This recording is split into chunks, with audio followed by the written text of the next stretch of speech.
Corona virus के खिलाफ जंग में रेस्क्यू 1112 लोधरा की टीमें फ्रंट लाइन पर नंबर आजमा है। मजीद देखते हैं डॉक्टर कासिम अब्बास बलोच की इस रिपोर्ट में। कोरोना वायरस के खिलाफ जंग में रेस्क्यू 1112 लोधरा की टीमें फ्रंट लाइन पर नंबर आजमा है। रेस्क्यू 1112 एहलकारों की हिफाजत को यकीनी बनाने के लिए इमरजेंसी में काम करने वाले तमाम रेस्क्यू एहलकारों को कोरोना सेफ्टी किट्स जारी कर दी गई हैं।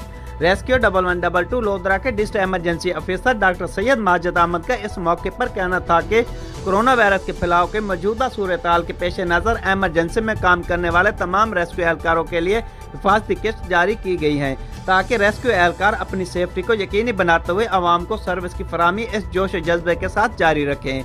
इनका मजीद कहना था कि director general Punjab emergency service doctor Rizwan Naseer के विजन के मुताबिक रेस्क्यू एहलकार किसी भी इमरजेंसी सूरत हाल में आवाम की खिदमत के लिए हमवक्त तैयार हैं। फील्ड में काम करने वाले रेस्क्यू एहलकारों को हिफाजती लिबास में मलबूस देकर आवाम हरगिज़ खौफजदा ना हो।